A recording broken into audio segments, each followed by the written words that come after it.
listen carefully. What my sister Rosa tells us. What my sister Rosa whispers. How the alliances grows hard. How they grow high. When the things are falling apart. How we want to be one. All together to be one. Everyone again. Always something collectively to get gained. One.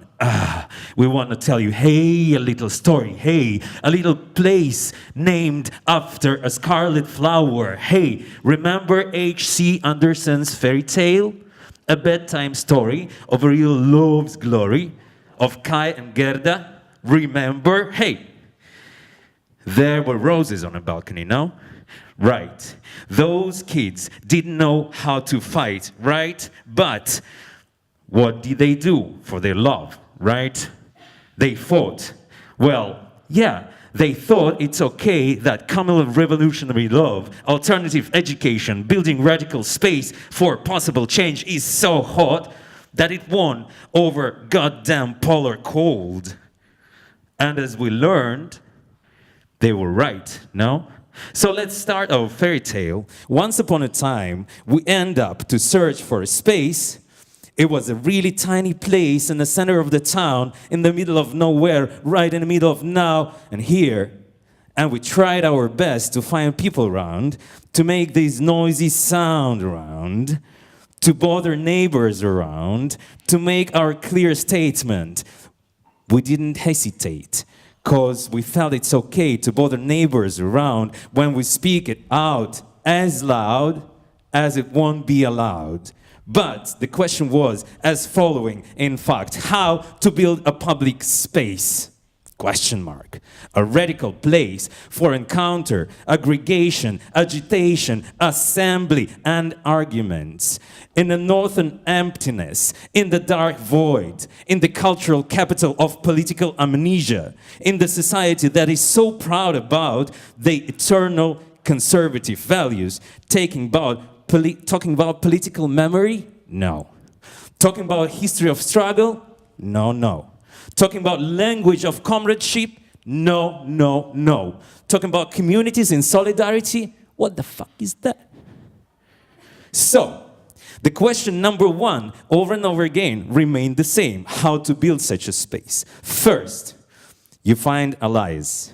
Those tiny group of politically conscious folks. Sister Rosa, give me your torch, let me search for them. Sister Rosa, give me your microscope, let me catch them. Let me get them to think together whether place matter for politics. It's actually a quote. Listen carefully, take a note.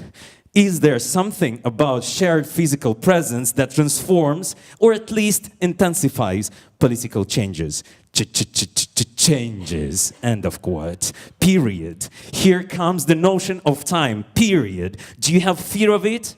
Are you afraid to take time, to take a pause, to start thinking together, to start arguing, to involve dissensus of the new radical space that is yet to be built, however long it may take, to ask yourself again and again if it makes sense? Does this common space looks like a spaceship, a safe place to feel okay among your friends, a comfort zone of mutual agreement, or it is a Sputnik launches out there already, an undone, unfinished, still under construction one, that falls apart, not even being built yet, a place where the argument matters, even though they can cause you damage. Does it make sense? My sister Rosa says, you better keep it. My sister Rosa says, you better deal with it. You better be doing it. Ha ha ha ha ha ha ha. You better doing it better. You better do it better. Ha ha ha ha ha ha. That's better to be done. Something is to be done. What is to be done? Same old question now. Same old question. What is to be done here? My sister Rosa says, how? My sister Rosa says, why? My sister Rosa asks, hey.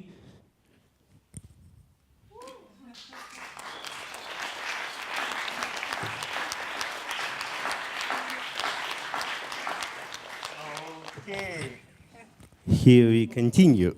So it was short introduction into kind of net of terms and ideas which stand behind Rosa's House of Culture. And actually, I would recommend to take these newspapers because my part of presentation will be based on this. So if those who still not yet get it, so there are more over there, yeah. Thanks, Sophie, for sharing it, yeah. Nikolay, can we maybe change the place? And, you know, it's a bit difficult because actually Rosa's House of Culture started existence before Draft Project. And in Bombay, we already made kind of nice conventional presentation with a lot of pictures, how people paint, how people build, how people enjoy food, how people enjoy drinks, how people making shows, watching, listening to lectures, and so on and so on. And this year was really very tough and actually inspiring in many ways. Actually, the space which we introduced a year ago in Bombay did not exist anymore. We were kicked out after call from FSB through that kind of complaints of our neighbors and hosts who actually, authorities who run the building. So, but luckily we moved into space where we can hide even better from society, from neighbors, but at the same time keep the same task to build community. And the project, obviously, from title, inherited that legacy of cultural houses, which actually our generation and new generation still have vivid memories of. It's a place where you went as a kid to some workshops, some musical workshops, dance workshops, also attended union and party meeting as a young pioneer or a youngster Komsomol member of communist youth. And of course it has a lot of bad connotation for us because it was very rigid, authoritarian spaces, built actually on celebration of high culture. There was no modern dance, there was ballet. There was no, how to say, contemporary experimental painting or something like that. It was actually classes how to paint right, I mean, in a very high realistic standard. At the same time, despite all these drawbacks, I would say, at the same time, the spaces learn to respect and celebrate the culture in the highest form. And actually what we learned, that's why we can say that we all love art. It's something that much bigger than your life. And actually the access to art, the possibility to produce art, it's an incredible value, which should be continued and shared, but in a new way.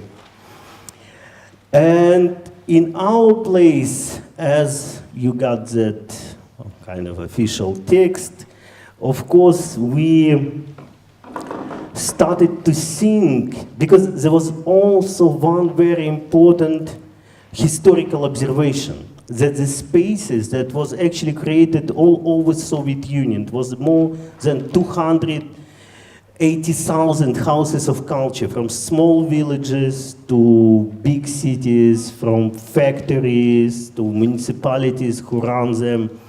But at the same time, in the 60s, it was very interesting tendency because the infrastructure that was created through official from top to bottom, incredibly controlled by different ideological authorities, so FSB, whatever, party, unions, at the same time became a hotbed for dissidents, for dissident culture, who use photo workshops, not in orthodox way, but in spite of making that desk of the glory of the labor, it's actually labor heroes, they sometimes start to make some kind of underground activity and print some stuff which was completely unacceptable, things which you can't exhibit in the same spaces. So it was very interesting. And right now, we start to think that our house of culture, it's very important to keep this idea, but at the same time to experiment how it can be fused with a new task of social center, of art institution, which question its own legitimacy. And actually what's the most important, what kind of new public, which far away from that usual traditional circuit of that loft projects, co-working, that kind of hipster, bourgeois, smooth audience, which is quite important, I think, and right now completely hegemonical in terms of international circulation of art, and so on, how it can be changed for something else. Who are, as Nikolay mentioned, that kind of leftist, radical, activist, feminist, LGBT groups who have no place to be present in society, how they can get this place, and how they will use it together. So this is a crucial issue. And for us, it was really important. And for that, you know, we as Delat as an institution, we exist more than 12 years without physical space. And because through many regulations, we are not registered NGO organization, and it's almost impossible to get that position, legal position in Russia. So for us, it was always temporary activity. So you pop up there at the university, you pop up in some exhibition venue, you pop up in some festival, you screen some films somewhere, you distribute things online, you produce newspaper, which you bring in many possible places, but at the same time, I would say after this 1 year experience, physical space changed a lot. And actually, for us, I really highly recommend, let me make kind of advertisement. This book was really kind of crucial. Radical Spaces, Building the House of the People by Margaret Cohn. So it's a crucial book which reflects the origins of House of the People in Italy. And actually, despite obvious difference that we speak right now and speak all about House of Culture, here is a House of the People. But at the same time, the task of getting into political and cultural work, completely excluded group of people, like working class those days. That was really incredibly important reflection in this book. But for us, it also, the project of House of Culture, in a wake of origins, it actually also the question of class composition of society. I make a little bit cheesy comments about hipster and the class origin, but at the same time, who are the other kind of origin. And actually, we found a lot of people who are completely, how to say, first of all, they're poor. That's very, very important. So they can hardly spend time in these places where you can buy a coffee for 3 or 4 euros in Russia and get a nice smoothie for 5 euros, and that culture right now means. Or you can travel. That really people who sometimes need basic food, something super simple, super cheap, but at the same time, which allows them to survive. So that kind of, even that food question, looks from completely another perspective, from the perspective of the poverty, from the poorness. And these people exist, and they produce culture, they produce amazing things. So, and no one cares about it. So they completely excluded even by entrance code, where you have some kind of cash in your pocket, otherwise you're completely lost in these places. Like in big museums sometimes too, where you have to pay high entrance fee. Anyway, so, and at the same time, to understand what kind of developments of these places, we really made a very modest and, one might say, superficial research, where we collect some field reports from different countries where there was a certain urgency to reconsider these kind of ideas. So in this newspaper, you can find very important dialogue from ex-Yugoslavia, from Belgrade, people who really also grew up in the same, more or less, cultural situation where that politics of house of culture, that enlightenment which came into that small, tiny places where people could hardly read, actually plays super important role.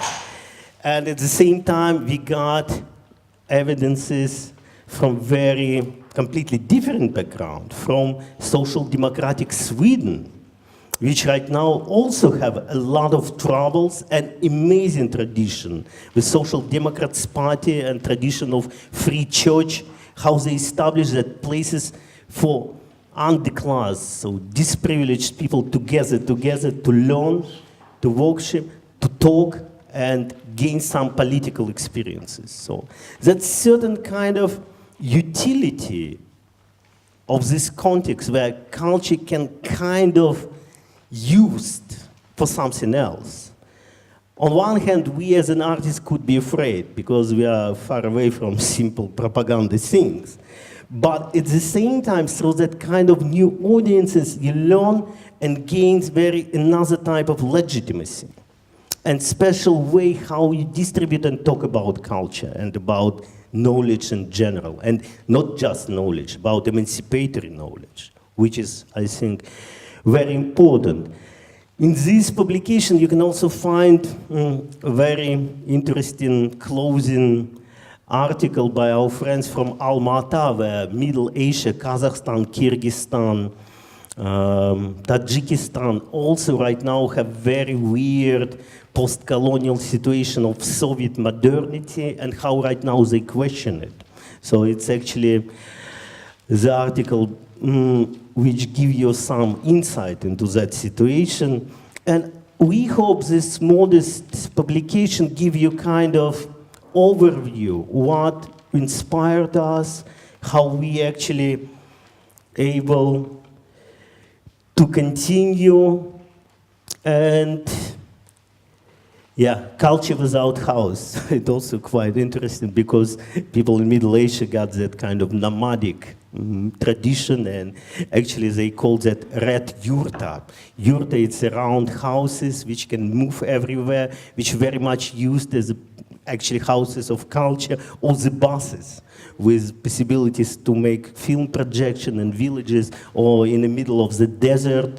And actually it was really incredible way to deliver and initiate a certain reflection on political subjectivization and through the cultural activities. So I don't want to talk too much because actually we have here 3 people who actually graduated from our School of Engaged Art, and Olga later will speak about relation between school and House of Culture, because we have a lot. Not really? Okay. We help you, don't worry. So, and this particular situation, because in our House of Culture we have a different type of workshops, like rehearsal of feminist theaters, kids workshops, and like in regular houses of culture it should be. We have a library with a very special selection of books. And also, but the pillar, I would say, because it's actually, we invest maybe more than other workshops and we have resources, it's our School of Engaged Art, which actually operates there, take responsibility for the exhibition programs and for lecture programs and sometimes for screenings in collaboration with other people. And these 3 people who luckily joined the school, summer school, which organized by Draft and Manifesta. So, and we are very pleased that this time we can share microphone with them and they can simply say how they felt into that place or how they use it and what for in a super simple way. And I think it's really important. Yeah, and then we'll jump to Olga. Who will be the first? Okay. So I'm here to add some notes from my ordinary artistic position, how I spent my time in this house of culture. And I will tell you about maybe 2 simple episodes of my history in this infrastructure. So, as a usual artist, I every time looking for a studio and trying not to, I try to mostly work without this, but sometimes I really need this space and people and some help, or curatorial or not. And this story was in old House of Culture before our kicking out by call from FSB. So, and this was a strange place. It was a big business hall, and we have angry guards there and a strong regime. So you don't be louder and make some noise and should be quiet and silent and so on. So I need to make a big tank from carton box to a strange performance about reenactment of Crimea annexation. When I create this strange, crazy and weird and scary really tank, and trying to move through audience, and so everybody was super scared. And I go there and I make this tank, and we have some collective, and now I think this collective is the heart of House of Culture, is sewing collective Shvemy. So they're working all day there and repair clothes and build new clothes. And when I make this strange tank, they're listening Capital by Marx all day from audiobooks and working. After we cooking together and eating together and continue working, and it was some days. So the second story I can tell you, it's about new House of Culture, and it was a pretty one because we have a key and full access, so we can just come there and work in what time you want, and probably make some noise. I have an opportunity to make an exhibition there, and I was maybe some on some stupid position, and I think that this space is like a white cube. So, and I tried to make a display, but I can't. We spent a lot of time discussing this situation with Dmitry, with Olga, and with Nikolay, and something goes so wrong, and I don't know what I should do. And after we decided that this space, this place, it's not about exhibition process, not about just simple exhibit, but more about community and discussing. So we decided to transform this project. It was a romantic project. It's my ongoing project on which I try to work maybe 2 years, trying to realize what is romantic today. So romantic, it's not about relationships, not about art, but also about revolution or all these feelings about sublime or so on. So I make a lecture performance, and it was so nice because a lot of people come and we discuss this strange theme with activists, with artists, and they give me a lot of decisions and new points of view. So, and also we cooking and eating together. I think it was extremely important in every community. So.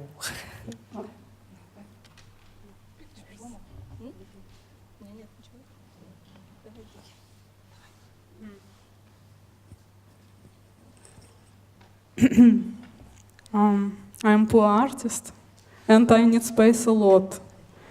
And Rosa's House of Culture gave me a helping hand. Our performance group used Rosa's Culture House as a rehearsal space. We had a very short time to produce our ballet. That's why we used to live, work, and sleep in this house. It's the only space that is free and friendly for artists who makes critical issues in St. Petersburg, so big city.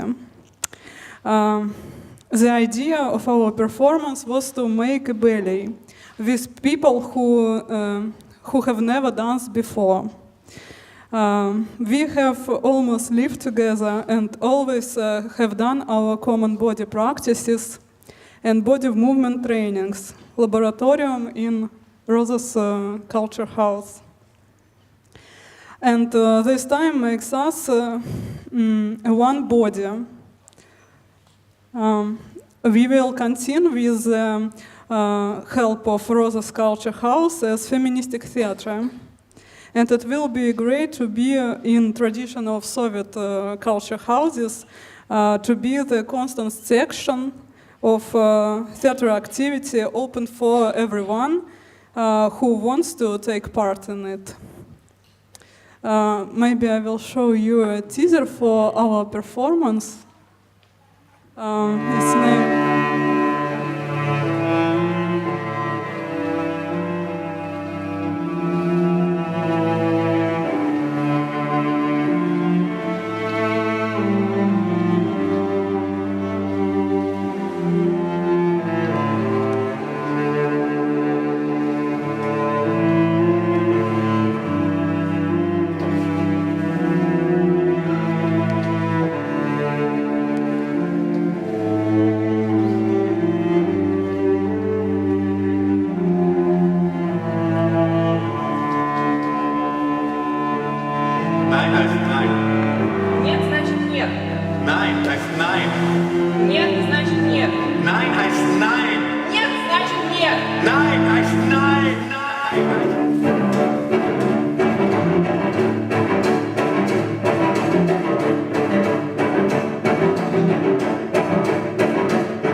Tell what is enough, yeah. When it's enough, yeah. Okay. Коля, у нас уже нет времени. Roma, would you like? Roma now. Mm-hmm. Okay. Thank you. We decided to show you some video materials.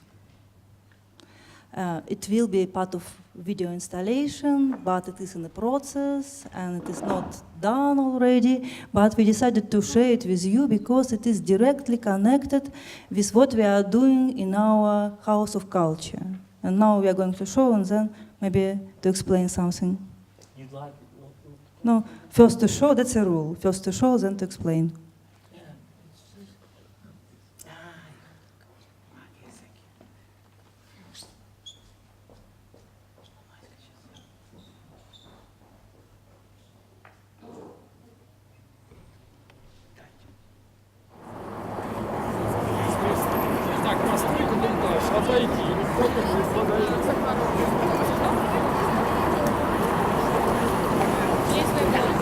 Привет.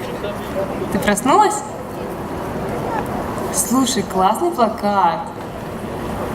А можно я тебя поснимаю? Да? Супер.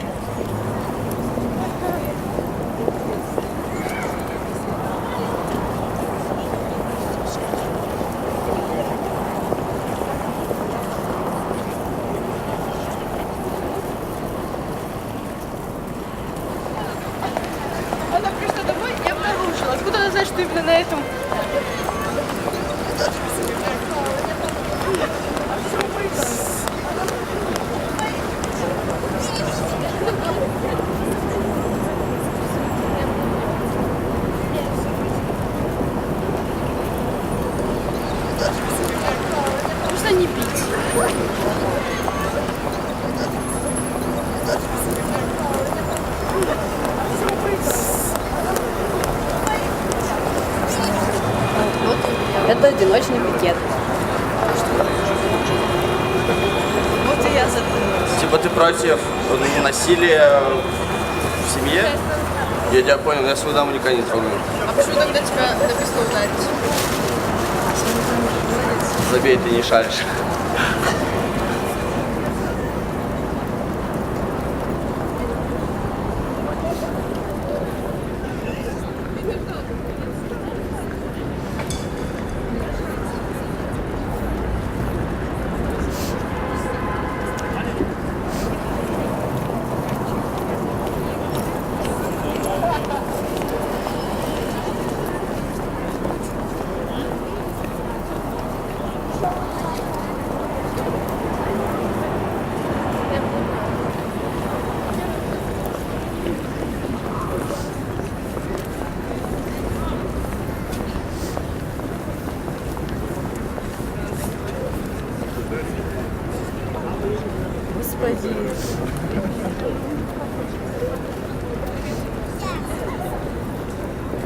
Сегодня по радио сообщили,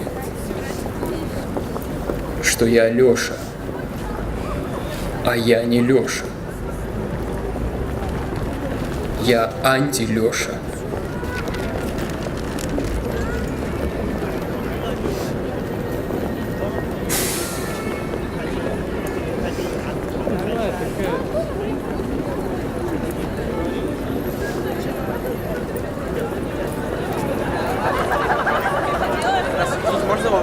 Вопрос. А почему просите вас ударить просто вот? Потому что очень много женщин бьет дома, и поэтому я прошу всех меня ударить тоже. Понимаете, вы просто просите людей просто вас ударить. И нормальные люди не будут так делать. Они просто поймут. То есть вы хотите таким образом воспитать людей? Ладно, извиняюсь. Не надо.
Ересь. Человекопоклонничество. Ересь. Человекопоклонничество. Ересь. Человекопоклонничество. Ересь.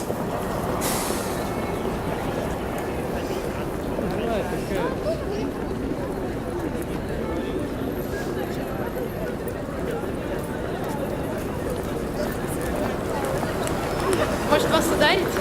Сойдет?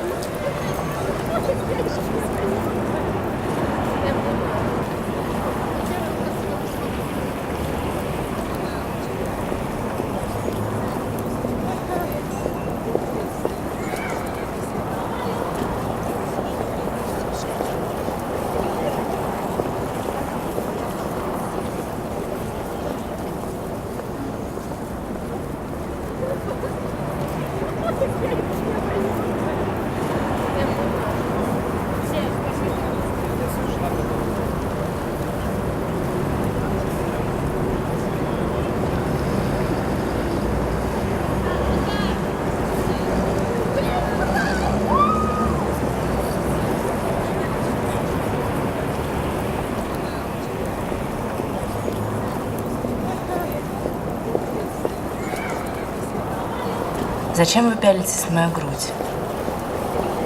Почему велите одеться? потому что я Венера. Аполлону недавно хотели отрезать пенис. А дальше что? Мой мраморный сосок? А что потом? Закроете греческий зал? Взорвете Эрмитаж?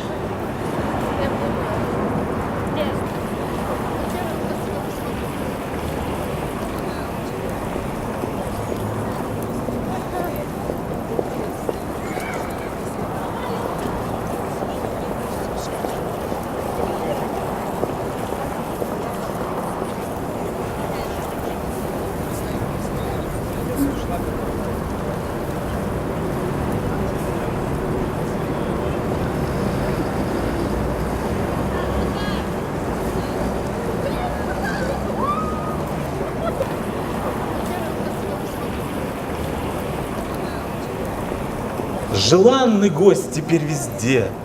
Мне люди просто очень рады. Сейчас, как в танке я сижу.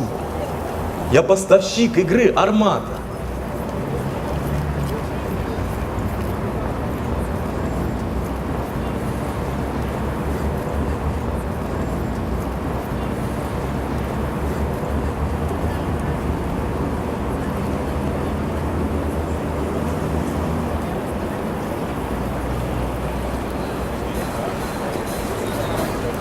А в чем прикол тебя ударять? Потому что много женщин бьют дома, и я предлагаю всем попробовать. Чего еще раз? Много женщин бьют дома, и поэтому... Не надо бить. А зачем ударять? Потому что много женщин бьют дома, и я хочу, чтобы все Но это же задумались. неправильно.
Yeah, that's.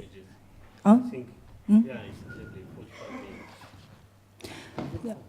Yeah, just a short comment, because as you can see, it was an experiment, social and aesthetical experiment, because we wanted to mix two realities, our real reality and artificial reality, and real reality and dream. And the idea was very simple, because our normal daily life in Russia now look more and more like a nightmare, you know. And what we really want, just to wake up, you know. That's our wish, to wake up. And how to wake up?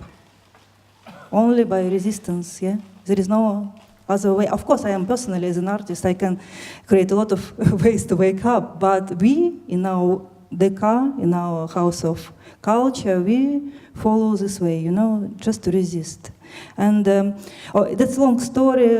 What does it mean, this solitary protest in Russia? Because it's only one legal way to protest right now. Because, of course, you can organize rally, meeting, and such things, but you always have to get a permission. And usually it doesn't work. They never give you this permission, you know. And it's only one way, just to go to the street, to the square, and stay with slogan, and that's all, you know. And yeah, and why I told you that it's directly connected with our House of Culture, because in our House of Culture we try to create the society which is maybe one day which is wake up, you know. Not right now, but maybe the society will have the possibility to wake up, you know. Now it's sleeping, that's why. Now all of us unfortunately sleeping. Yeah, sorry, we are run out of time. Come on, you have the last one.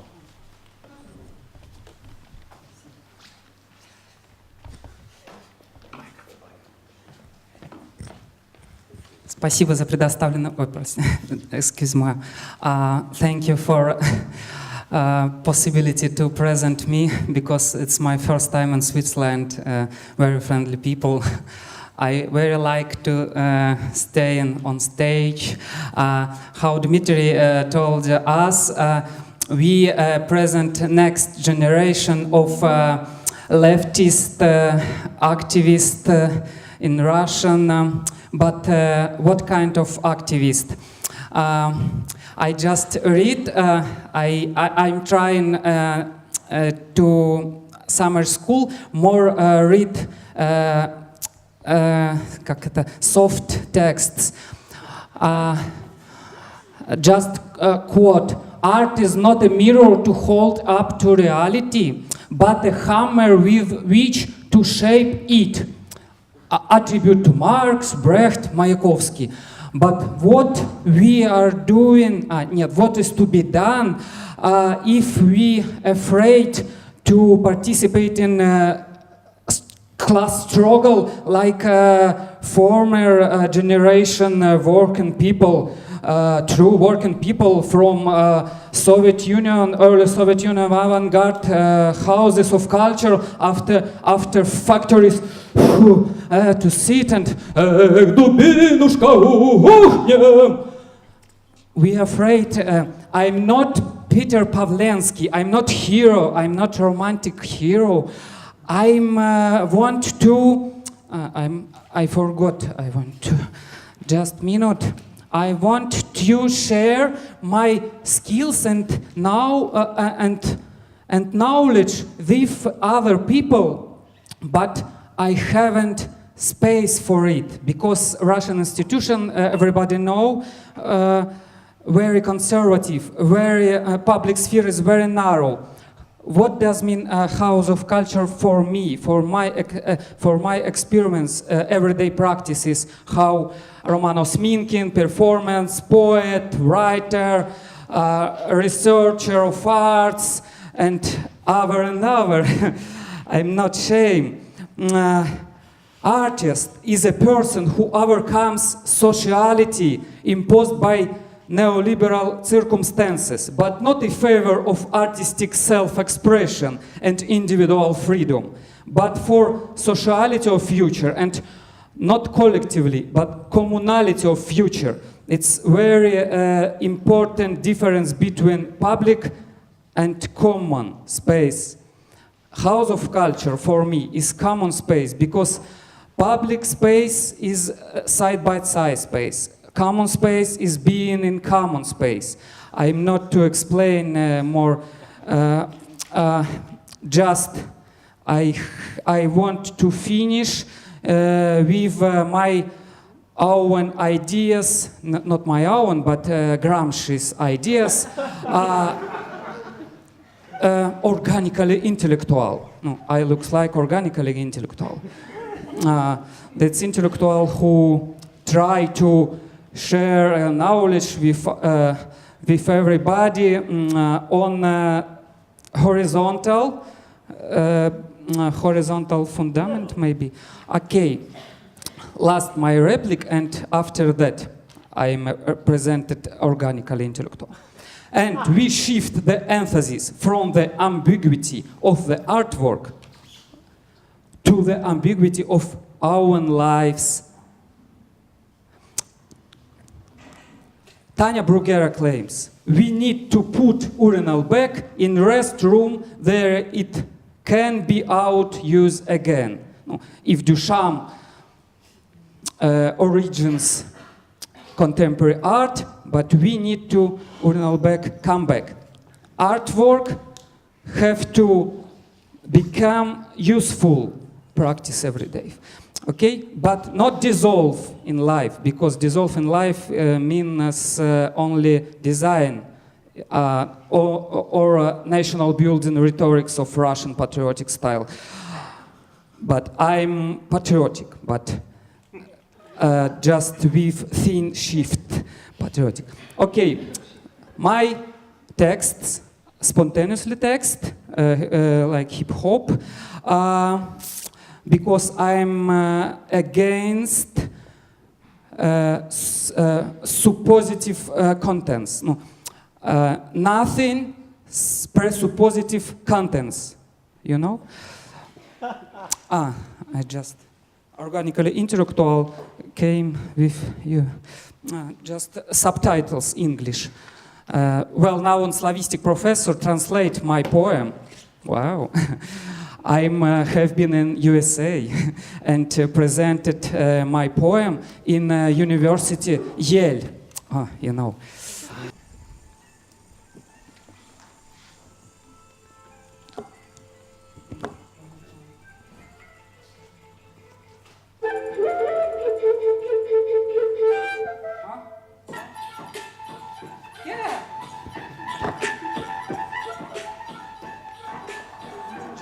For performing in metro, in markets, in street.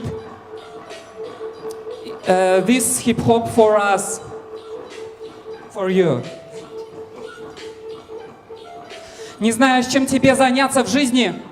Займись современным искусством. Не знаешь, куда тебе пойти? Сходи на современное искусство. Не знаешь, что бы тебе сейчас почитать? Почитай теорию современного искусства. Не знаешь, что тебе сейчас поесть? Сходи на фуршет современного искусства. Не знаешь, где справить нужду? Справь нужду на современное искусство. Не знаешь, выносить тебе мусор или нет? Вынеси мусор и назови это жестом современного искусства. Не знаешь, дать морду обидчику или нет? Дай морду обидчику и назови это акцией современного искусства. Не знаешь, любить тебе власть или ненавидеть? Возьми у власти деньги и сделай проект про то, как ты ненавидишь эту власть. Ненавидишь эту власть.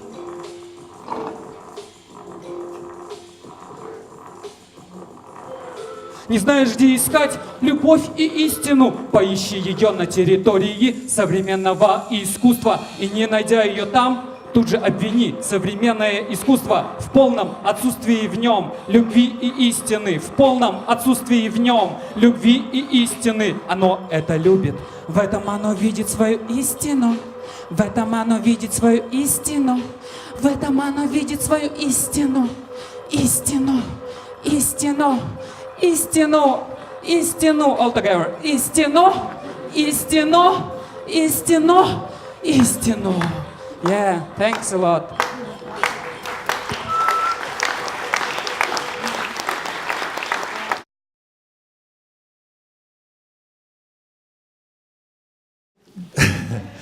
No, this is even more, what did you call it? Great community than ours, no? I mean, it's so the same question in a way. How do you produce this, right?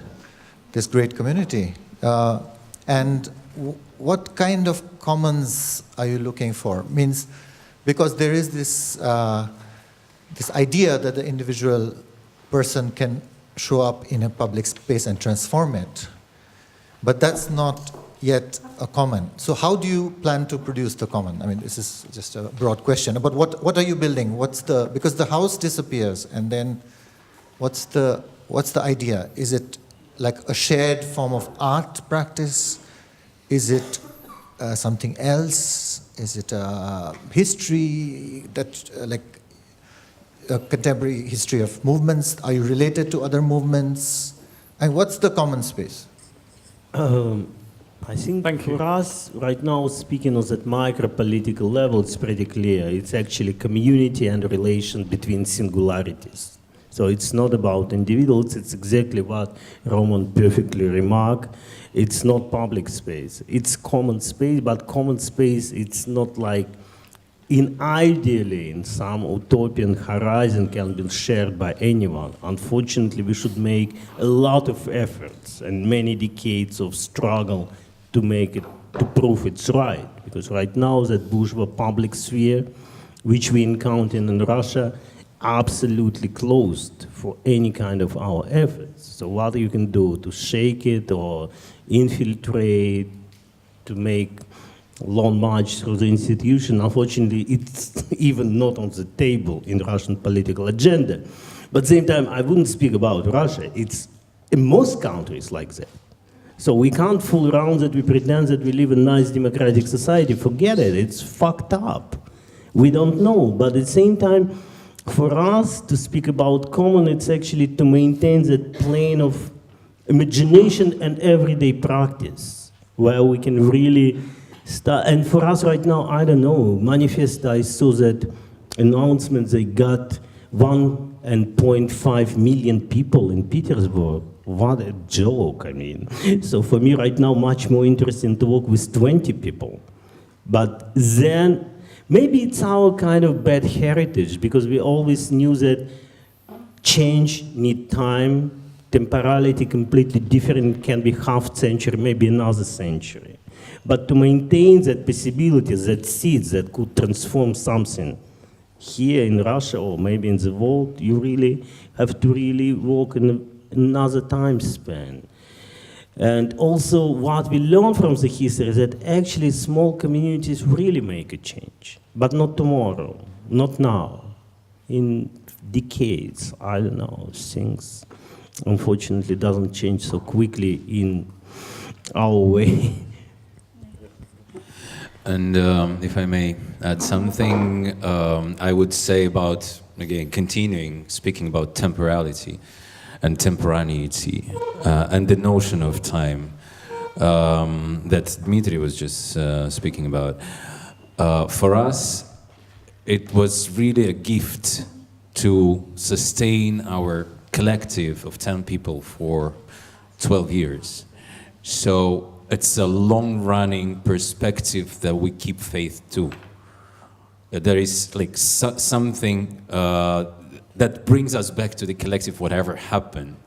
Like, because we really understand that that some goals are not achieved yet.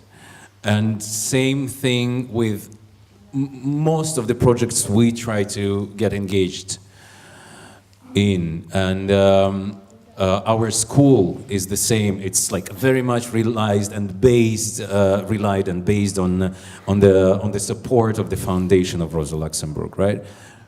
Whether the foundation or the fund is cut, we cannot continue in the same way, right? But we will continue as long as these resources still there.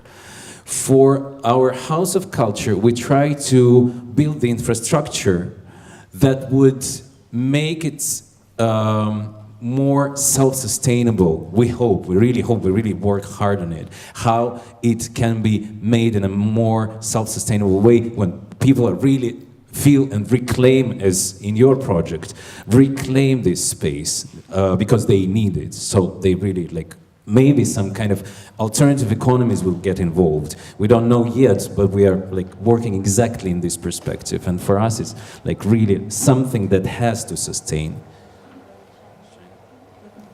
No, I would like to add very shortly, because now I feel that we are getting closer and closer, because situation is getting worse. You know, and society created these borders, and the situation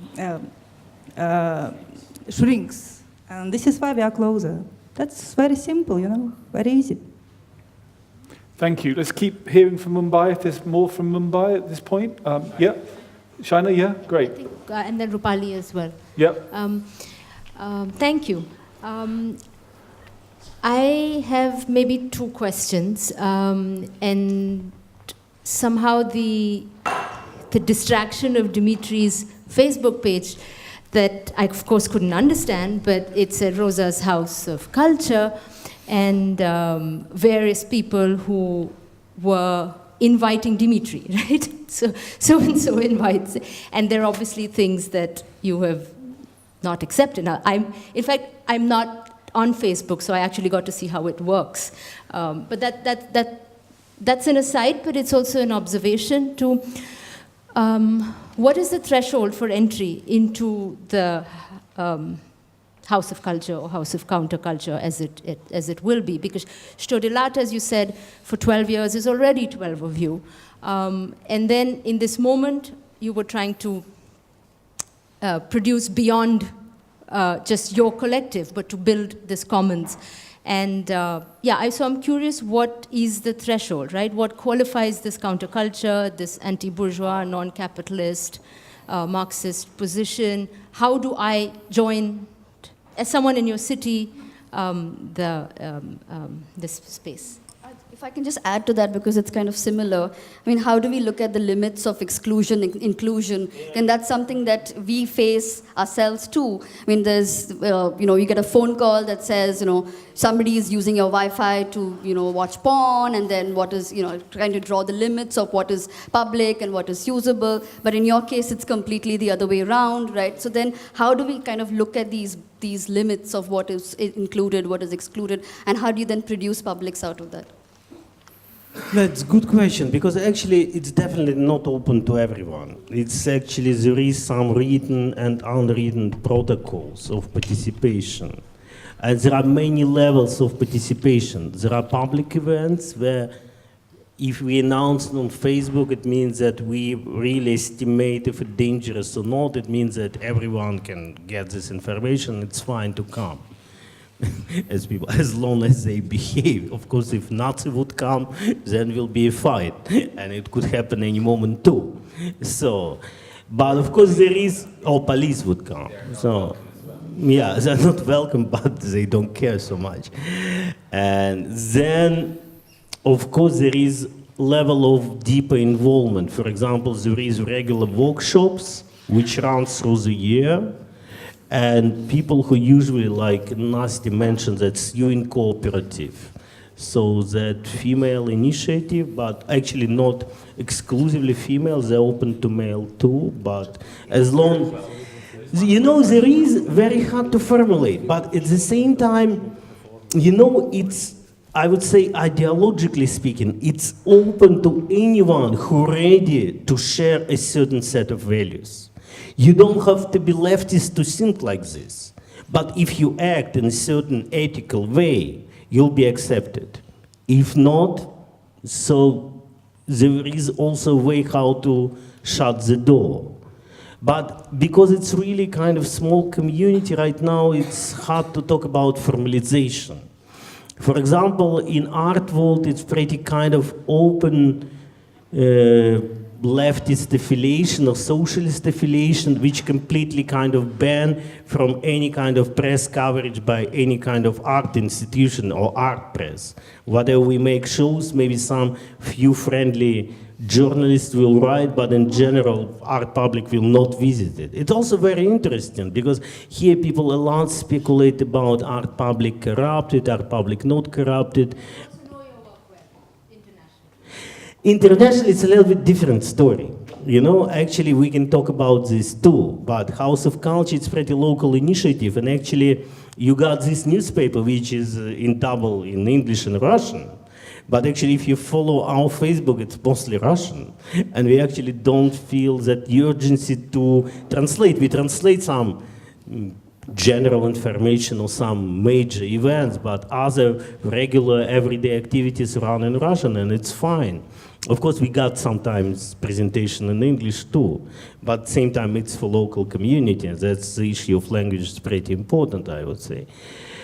And yeah, I don't know if I answered, and if someone would like to add, because actually, there is, I would imagine, like in that micro community, there is a certain problems with troublemakers. So then we actually have certain list of names and we understand. We don't afraid to fight. Fight is okay as long as it really runs to somewhere. But there is a certain kind of very dirty situation when people shit around simply from fucking nothing. And then you know how to neutralize it, simply by exclusion or just kind of keeping it calm and a little bit at the distance. So that's it. But at the same time, community growing. It's also quite interesting for us. That's why we are not so depressed, because actually, compared to how it may be, it's dark, as Olga said, darker outside. People get more close together, and you got more vibrant and very important community. But at the same time, it's also kind of family. Yeah, it's really kind of very intimate. Like we used to call in Soviet Union confidential circles. People who share certain values, sometimes by not even market. So you know that we are more or less the same. You look at Facebook profile and you understand. You're against this, you are not homophobe, you are not racist, you are not nationalist, and so on. But of course, we also dream, as I told, you should teach us how to deal with bigger society. But at the same time, you know, we made few efforts how to share. We made exhibition at the area, and there was enormous number of complaints to completely innocent things we couldn't really get. I talked with the manager. They said, you should put that shit out of the walls. I said, what is this shit? It's actually politically quite new, a little bit sophisticated. He said, oh, wow, fuck, it's so many complaints from your neighbors. It can't stay on the wall.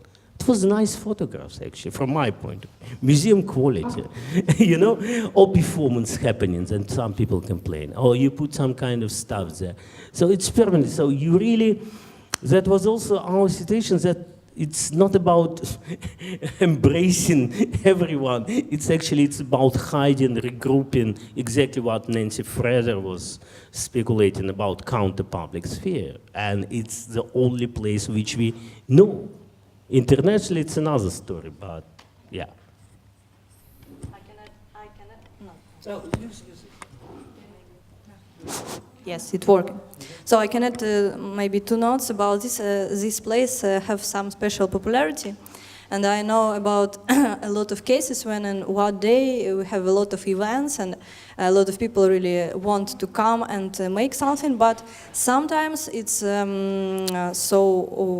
people who just want to find a place for rehearsal, for some maybe commercial festivals, but they don't care about ethical, they don't want to share ideas, so they're not leftists or so on. And in that case, we tried to say no, just find another place, but of course we have not so much places in St. Petersburg even for these cases, yes. And I would like to add that, of course we are like a family. Not really big family, but a family. And I think that all of us has a feeling that we have a mission to be the fifth wheel, fifth wheel, We always feel that art can change something. Maybe it's like, like a mission. Of course it doesn't, but we always feel that it is necessary. Of course, Kolya says that maybe it's not immediately, but maybe in the future. But all of us just share this very simple idea, Thank you, Olga. Yeah. Uzma, yeah, please. Mumbai happy? Yeah, Mumbai happy? Is Mumbai happy? At the moment, yeah. Is Mumbai happy? Uzma and then so Nils, I'm going to Mumbai. So I'm going to make this first of all, thank you. This was very interesting. It's actually very different from the project before. I think I think what was happening in Mumbai, Bombay, is a different kind of coming together of stakeholders, whereas it sounds like what's happening in the development of this space and the 12 years of this collective is actually you protecting some values from the encroachment of a different kind of society. Because it almost felt, when I was watching the video, that there was this large open space, and we started this morning with this idea of the square, the geometry of, the sphere, and I couldn't breathe, right? Seeing that single solitary protest, I felt like constricted. even though you kept, we could keep seeing the sky. So there's a very different sensibility here that's at play, which is actually dramatically different from what's going on in what was happening in the presentation before. The question I have has to do with a certain kind of criticality, not just of engaging with space, right, and the development of this collective and maintaining it and running a school, but also, I mean, you mentioned briefly, like as a side note, this idea of, migrant populations who have, troubled people who come in and cause problems, right? So now, first of all, that relationship to these migrant groups, I would like you to kind of talk through. There's also a lot that's been written about the commons, right? This is something that within progressive literature, many people have talked about the commons. There's a lot of theory about the commons, etc. And now there's some more theory about the undercommons, right? So this question about the undercommons, especially in relationship to this idea of engaged art practice or the school, right? Because undercommons is very specifically about institutionalization and teaching and pedagogy, especially with engaged practice. And so the undercommons in one capacity, but also why you insist on holding on to Nancy Fraser's like counterpublic versus going to like Michael Warner's counterpublic, which has more to do with the queerness of the public, right? Which allows you the performative, that allows you the space to go beyond and think about the sort of the securing of a certain kind of value that all of you seem to be holding on to, almost as if like you're the last vanguard, right? Go to contemporary art, this is the truth, even as a satire, which I really enjoyed.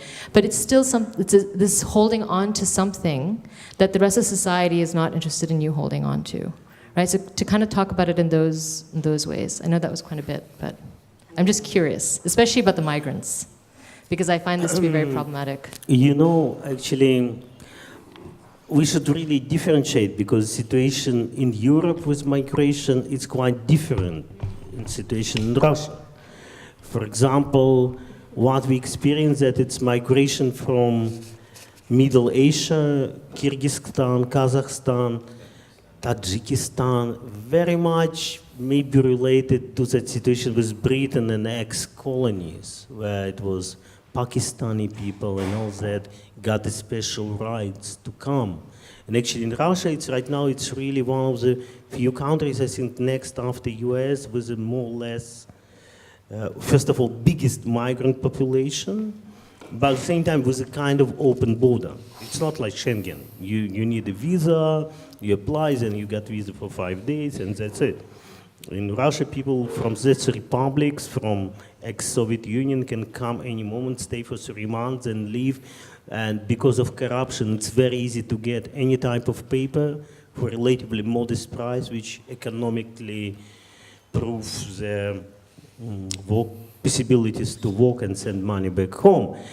But for us, it's really difficult to establish kind of context. And actually, I definitely recognize that these people are much more exploited and underprivileged than we are.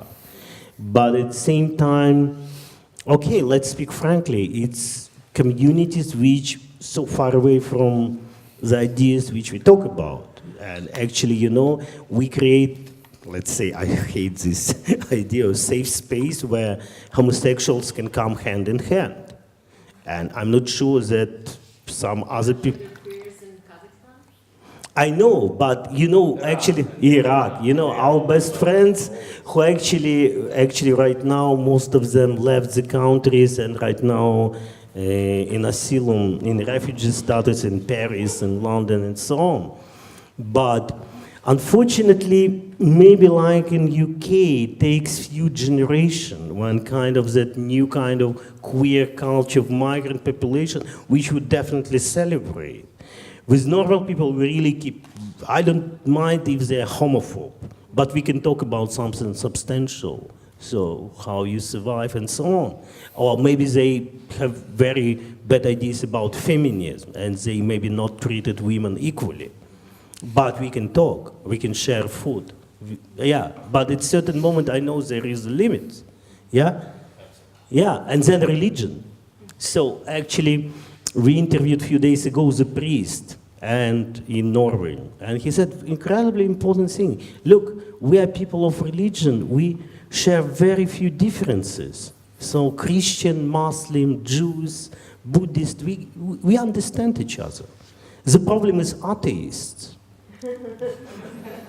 No, he spoke it openly, you know, and he said, yeah, atheists are the problem, you know, but what to do? I'm sorry, we can't pretend. So for us, for example, you know, one friend of ours ran a migrant, not run, but is with a collective run migrant center in Moabit, Marina Naprushkina.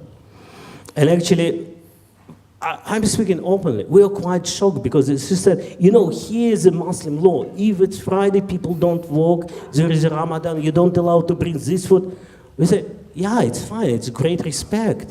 But at the same time, you know, we actually, for example, we drink. So I don't know, should we stop drinking this center or we should not visit this center? So for me, it's a big issue. I don't know what is right, what is wrong. But at the same time, it's a situation which you encounter all the time. So it's not easy, but at the same time, that area where we walk, it's actually quite a lot of migrants, and actually the whole security in this area, it's completely migrants. So you have to communicate and sit together and do many things, but at the same time, involving them into that process of making, I think, and also, look, social work, it's another economy. If I know very well that civil rights society, NGOs and so on, and it's uncomparable to art, it's millions. If you go into that very risky, very important, maybe much more important areas than art and culture, but then you have to understand that, for example, civil rights organization, which still operates in Russia with illegal help from the West or international grants, they know right now how to establish it, and it's fine, like in Egypt or wherever. So it's another dimension of economy. Sorry, guys, you can't do something with 10,000 euros for 1 year. Yeah, you need 1 million. Yeah, just to make it right. So, and it's absolutely legitimate. So, because it's another dimension of problems, another dimension, numbers of people, another possibilities to get into the community. And when artists fool around, I sometimes feel really kind of, yeah, it could be interesting as a creative work, but I'm quite skeptical on the level of social change. Because it's another, like Paulo Freire, for that you need another scale. And art never reaches the scale. Culture never reaches the scale. It can forecast. Cinema, no, I don't think so, no. Theater is also quite inclusive, but it's another economy too, you're right. Thank you. I just want to hear, I'm going to ask Nils, because he's been waiting, but I'd love to hear from some new voices, just if we could, before the end of the day. I'm going to check in with Anila, because that's what she's here for. But otherwise, are there new voices we could hear from? It'd be lovely just to get some thoughts from people who haven't spoken yet. But Nils, if you could concisely. Very shortly, I just couldn't stop listening to you, and I wonder why. I think it's somehow between this permanent ironic shift, an ironic shift between an embeddedness into a structure, into a weird structure of Russia today, and secondly,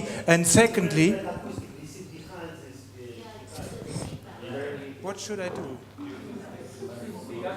Microphone closer. Okay, I just was saying that I couldn't stop listening to you because there was permanently a subversive, ironic shift between an embeddedness into a certain kind of tragic todayness and a permanent, even sometimes strange belief in the power of art.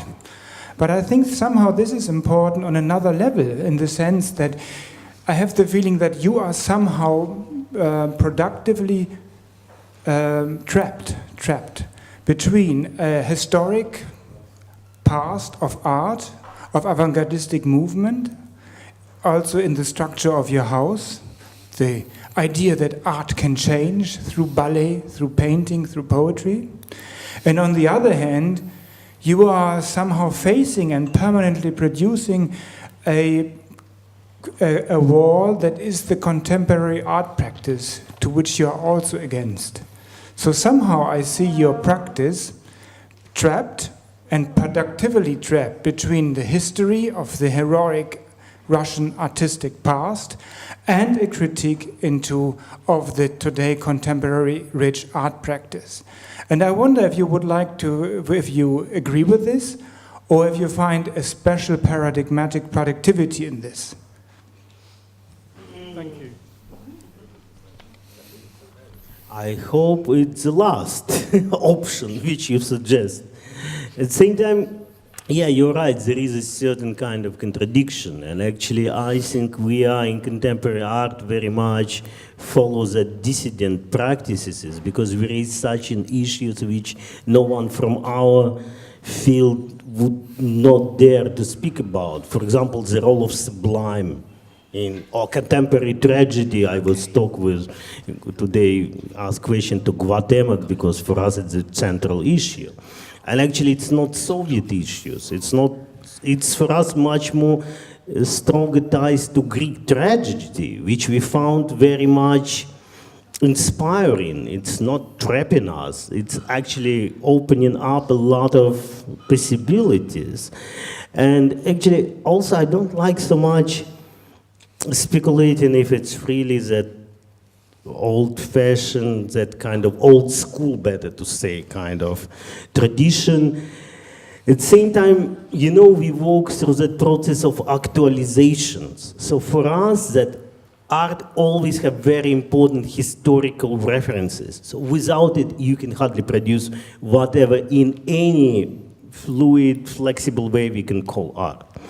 And so rather that process of actualization, you find something in the past and you actualize. It's super modestly Benjaminian. You actualize the lost potentiality, something which was not realized. Houses of Culture is the same story. It's actualization, pure actualization of that idea that it was fucked up already in 50s, already in 40s, you know? But at the same time, it was brilliant, which opened up and should be played out in completely new cultural situation. And the same about irony, because when we talk about irony, it's always confusing. What is irony? Is it postmodern, not postmodern? But we are using, as Olga would say, in Socratic way. It's Socratic, Socrates, like a search for the truth. You permanently turn the things upside down. It has nothing to do with postmodern. It's just the search for the truth. And you can do it in the film, and they look incredibly funny. And then, you know, there is no tragedy without comedy. It's always fun, I mean. It should be. It's also entertaining in a very all possible way. Without entertaining, no inspiration. And so on and so on. So I understand, and especially, you know, for us it also, we have big experience of different reflection on our work, but at the same time, I'm sure that we can't dictate, or you can think it as a trap or something else, but at the same time, we're trying to message so what it's exactly about. Maybe you don't agree, but I would tell it's about that. Thank you, Dmitry. That's great. Anila, would you like to say anything at this point? And then we'll... can I get a sense of who else would like to speak? We've got about 15 minutes. One there. Yep, great. Thank you. Thank you very much, Dmitry, and the group from St. Petersburg. I had similar concerns that Uzma has already raised with your references, but then your response to Uzma was actually more troubling than anything, because I actually had quite positive things to say until you started talking about migrants and religion. And I find it hugely problematic within the left and anarchist spaces that they cannot find a language and a practice to include people of various religions. And I think it's actually quite exclusionary and has no radical potential if you don't do that. And I actually think that, you know, some of the language you used in response to Uzma's question about the migrants was loaded with a lot of phobias, whether you want to call them Islamophobias related to other religions, but the role of religion and how it plays. There's a lot of people that have quite emancipatory politics. You referred to women's rights in relation to religion, and I suppose it's Islam, just because that's such a overly tired trope. And I just found it quite troubling what you said. So I'm trying to use this space so we could push ways of making spaces actually to be the inclusive spaces that they claim to be.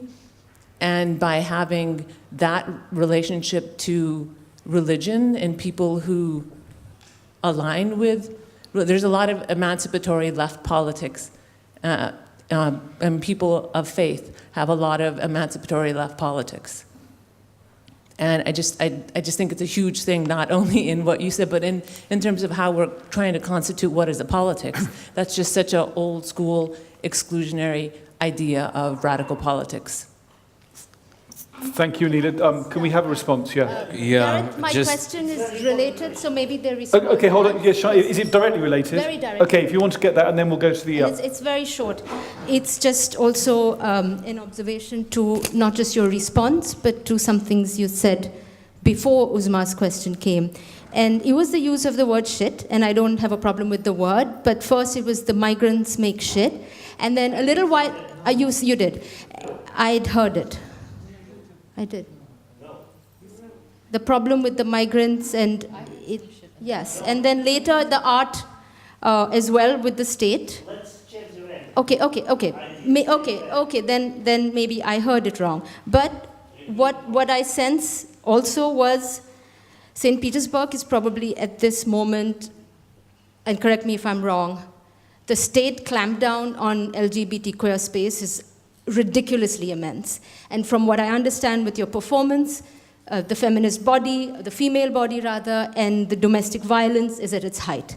That's your state. And now the migrants are also this monolith, and I won't bring religion in, she's brought it in already, but the migrants are also unfriendly to queer people in public space, LGBT, and also to women. Now this is your state, and this is your migrants.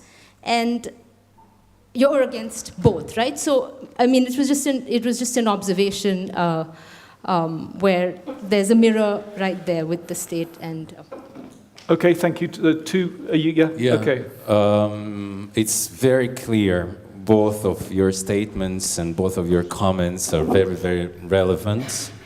One thing that, like, really our group now starts to have this turn that I recently start to realize the group really turns somehow in the loop towards the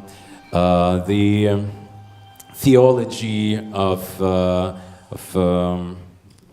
of emancipation, emancipatory theology. So right now, this group of these people really, for me, it's kind of still probably I'm more old school, exclusive boy, queer than them. They turn towards emancipatory theory of those theologists of 20th century. So my group is turning that way, which doesn't mean that people of other of who has some religious beliefs are not welcomed into our house of culture, right? The thing is that I was working along with an organization of activists, anti-fascist activists, who launch, like, every year relatively big demonstration in commemoration of 2 anti-fascists killed in the center of Moscow almost 9 years ago. And every time we approach the communities of migrants saying, we would like to stress out that the question of fascism in this country, you probably face the first, and you probably carry this notion of Russia as a fascist state all along your presence over here. So could you please somehow get integrated in our demonstration to commemorate those who died out of hands of fascists? And they said, you know what? You have homosexuals strolling along with you. So that is a problem. We try to solve it. Year after year, we approach again and again. But this is an exclusatory way of non-participation. And this is a big trouble for us. This is a drama, how we cannot really approach those communities. Those communities are highly homophobic and highly, it's true. Those who hold these communities, those people who are those people who really takes care of the community, they're highly homophobic. And we cannot change it right away. We try to approach again and again. And here in the House of Culture, it is the same thing. And you're right, Shaina. One of the biggest questions right now is how to deal with the genderqueer people and the trans people, and to make the space quite open and welcoming enough so they can come, so they can feel themselves engaged, so we can be engaged in the same equal way. So that's our probable approach to these questions that are highly stressed out in our society. And we try to build this kind of space and make it open enough. Though this, again, the community of queer and gender fluid people, they are rather closed, that they are open to come wherever. They would rather make their own film festivals clandestinely, not to invite anyone and not to be invited somewhere else, because no spaces are safe enough. So we try to make it somehow, open in this way, and that's an important issue for us. No, I think you actually explain, and I just want to say, please don't misinterpret what I said. I never, okay, that's fine.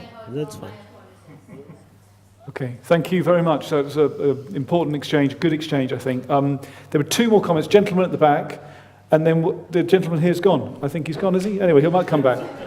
He's had enough. He's gone. Anyway, so yes, it's all over to you, sir. First of all, thank you once again. And second, we've heard some statements on the class struggle here, some references to classical Marxist theory, but actually a sentence that caught my attention was one of Dmitry's statements in the beginning, that this whole concept of house of culture is somehow, if I understood well, tied to the struggle of sort of surpassing the class divisions. And I would like to ask Dmitry if he could elaborate on that for two reasons. The first reason is that there is, again, sort of a trap, I think, in opposing high culture. The high culture, the academic high culture, say, that was promoted by the old houses of culture in the Soviet times. And at the same time promoting contemporary art, which I think that was already raised. But to do justice to what we've seen here, it is, I gather, not only contemporary art, but practices like hip-hop. Actually, dealing with hip-hop may be an effective détournement of a very everyday practice that in Eastern Europe serves mostly to spread nationalist bigotry.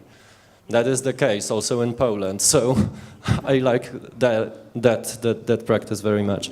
And the second reason I'm raising this question is because what I also gather from the Polish context is that people who need that sort of enculturation are actually not necessarily people from the lower strata, but are these comfortably living city dwellers, white hipsters maybe, who vote for the bigots from nationalist parties, but maybe they actually do share some of the common values and would be able to participate in some of the activities. So I wonder, if that surpassing the social divisions is really at stake here.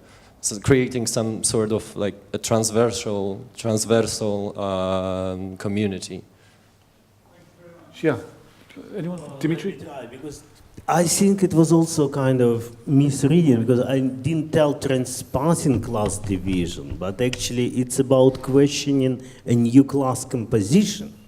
Yeah, that is the issue, because where is this working class, where is the proletariat, and so on. So for us it's quite open question.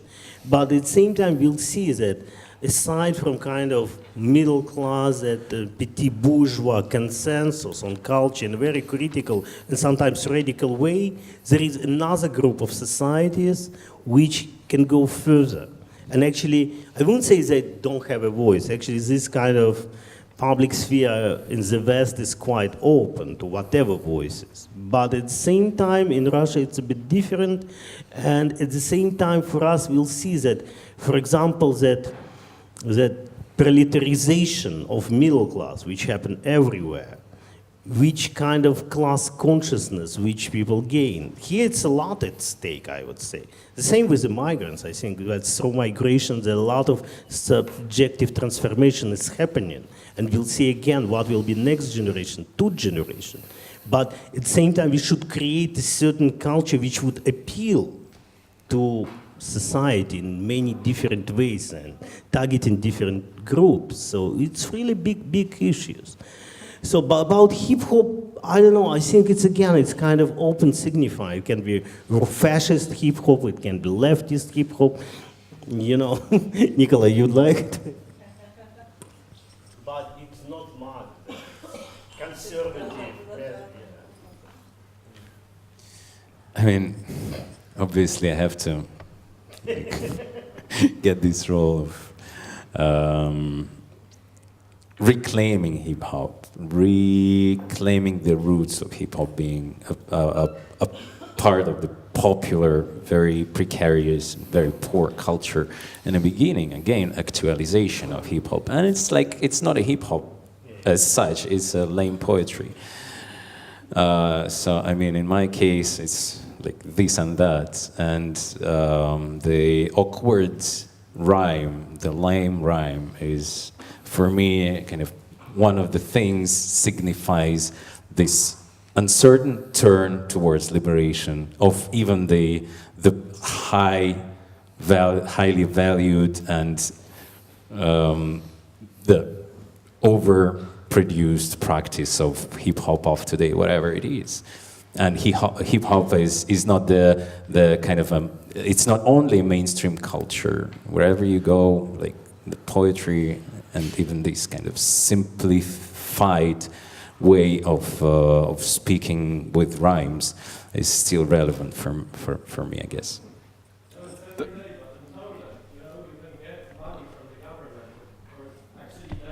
Can I? It's an interesting story, actually. I will provide some background. We haven't needed.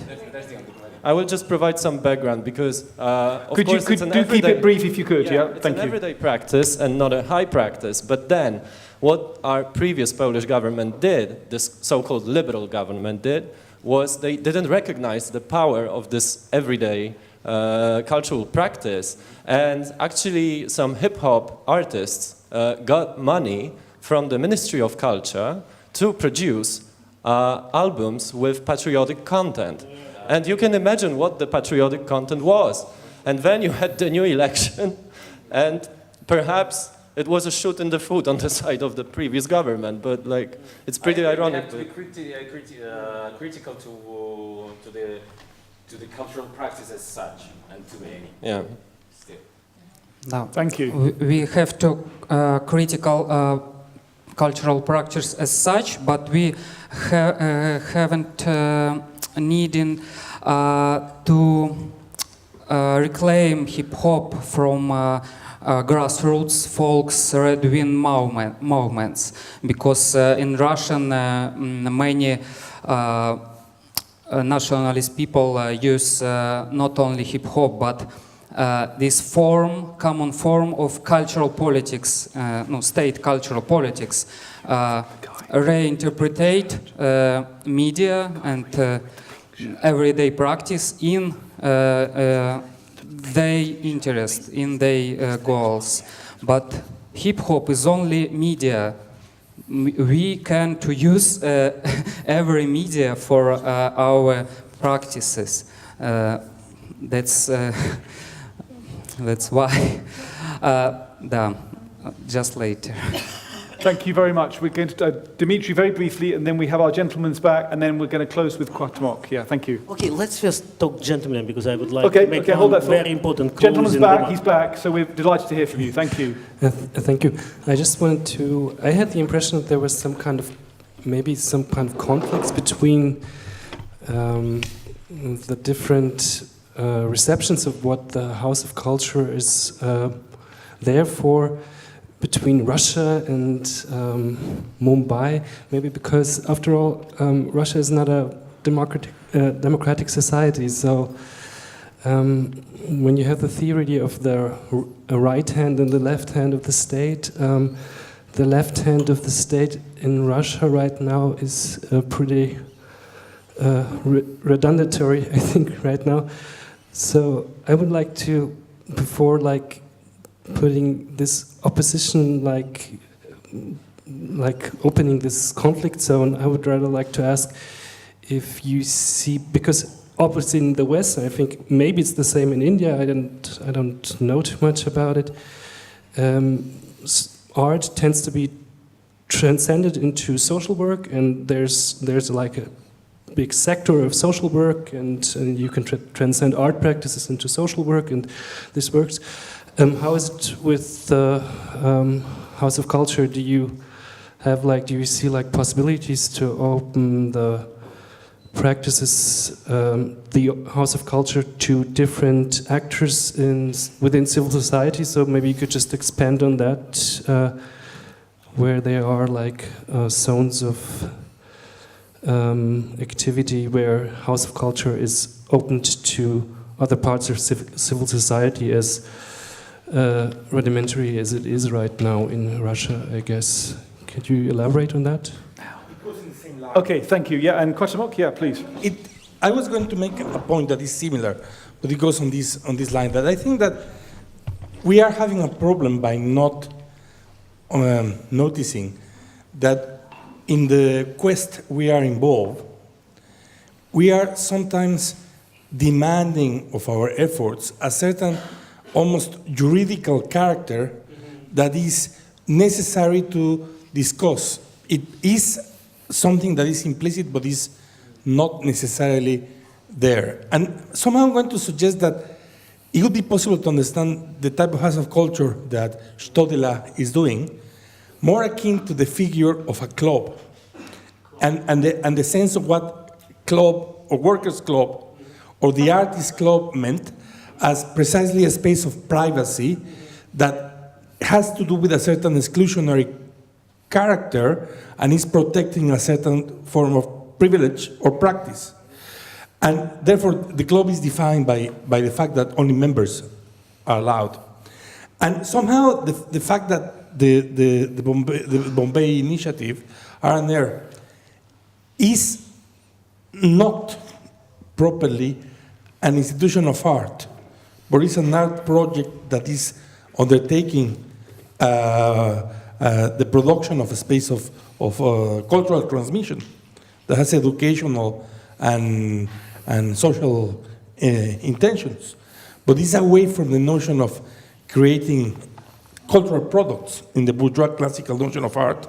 Also explains why the problem of developmentalism concerns you, because you're in the classical Western figures, you're taking a space that was meant to be a duty of the state. And that's why the language of your two initiatives clash, because it's logical that by somehow undertaking a role that had to be part of the state, the quasi-juridical obligation of multiculturalism is an element that you cannot avoid. But in the same manner, you're taking a form that has more to do with the idea of the club, and even the classical Soviet workers' club forces it to be about the protection of the members' freedom. So I'm just making the point that the question is not so much a difference of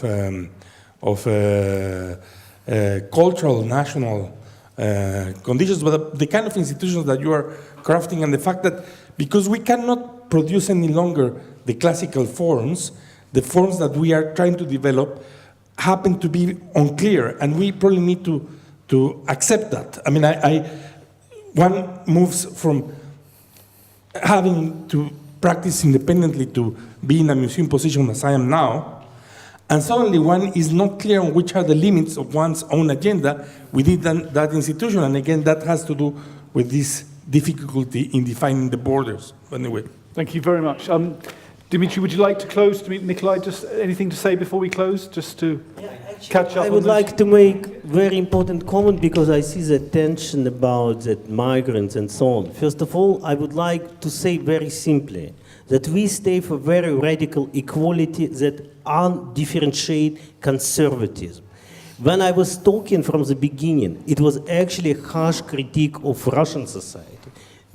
I don't move into that critique of migrants and whoever, but at the same time, for us it's an open question. If you know the answer, please tell us how you would deal with people who, Russians, okay, not migrants, who are homophobic. How we can get into that society where you can't do that. How you can deal with the people who are not feminists, who not share these values. Of course, it's very important. That's big issue, how we educate or how we communicate with them. What kind of language we establish. So here we say we failed. Sorry guys, we failed to do this. That's why, exactly like Guatemala said, we have to really protect people before they die. That's very simple. Before they be killed.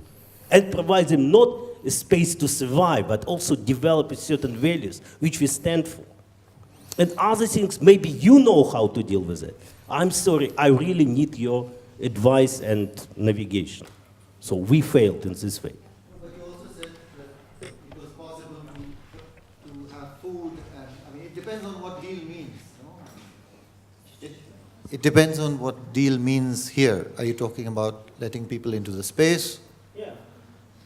No, but as Dmitry was saying before, what is the threshold, as Shaina was asking? The threshold is like you take responsibility to come into. So you take care of something there. Yeah. So you treat this space as your own house, as your own club. So like to feel protected, if you need this space to feel protected, you come and protect something. And protect someone. And as Dmitry like shrinked the whole notion of migrants to the same issues that are between Russians are very relevant still. You know, you invite worker activists who are homophobic.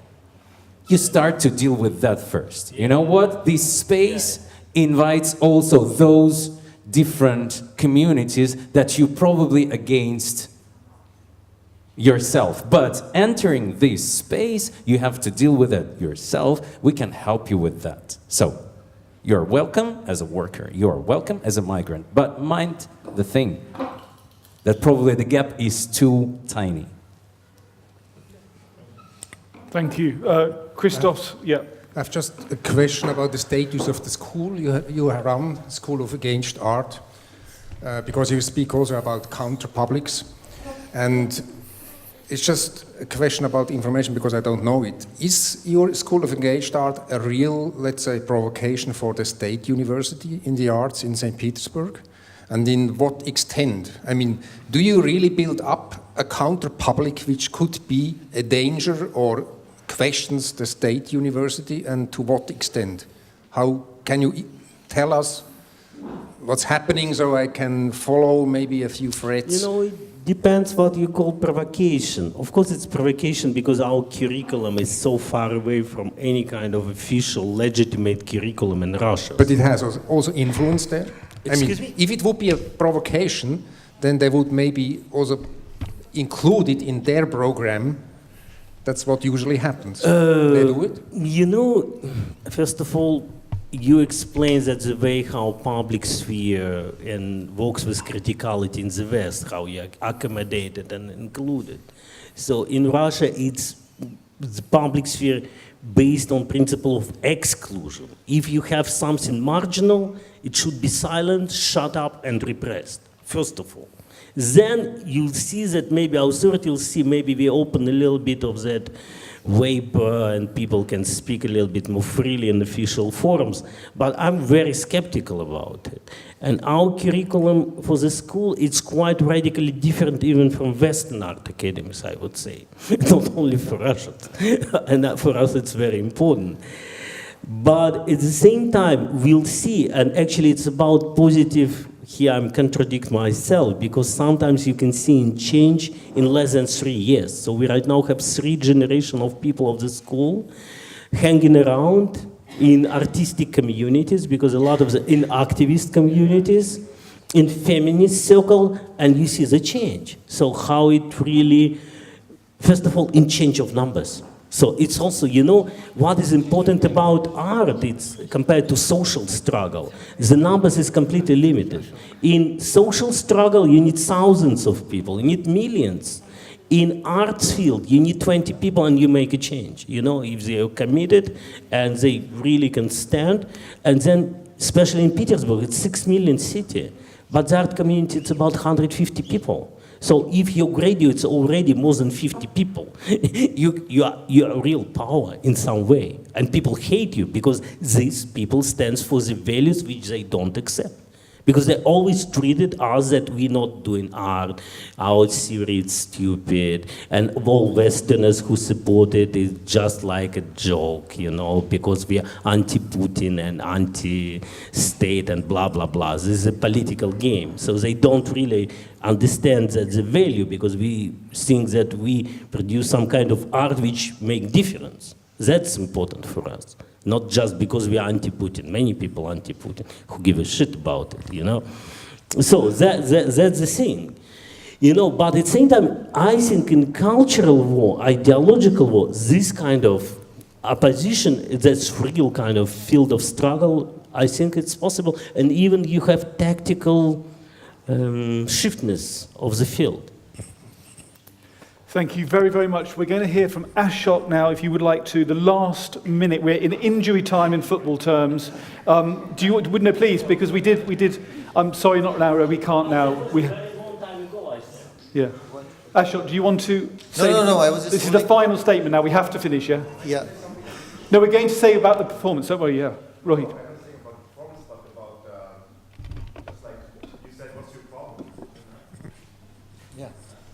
Sorry, Ashok, did you want to say anything or not? I wasn't sure. He doesn't want.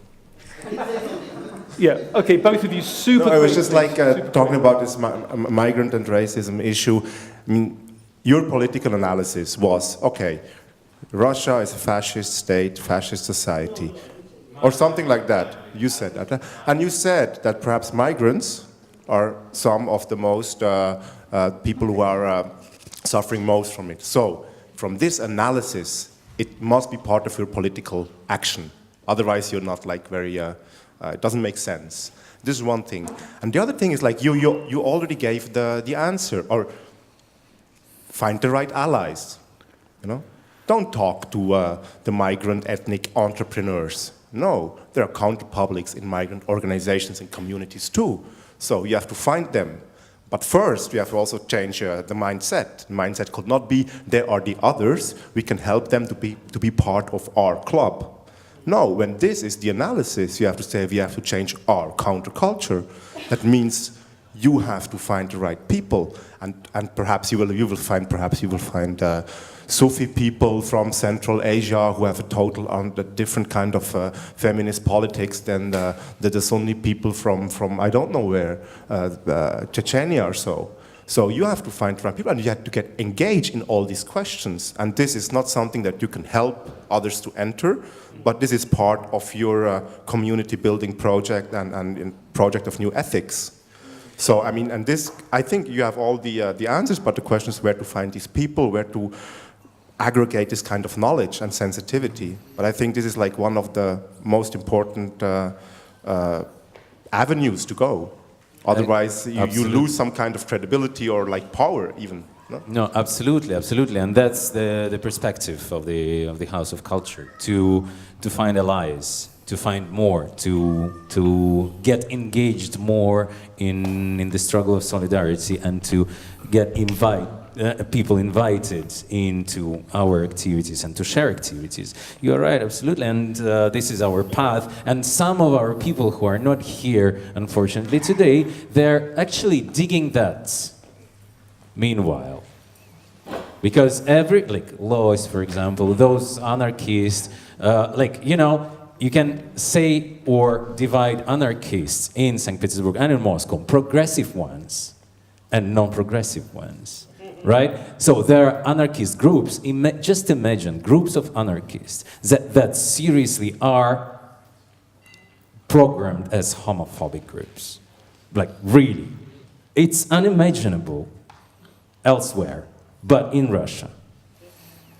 So these things we are dealing with on kind of a daily basis, and some of the people are really like hardcore involved in that search that is going on, and we are very proud they use the space of the cultural house to do so.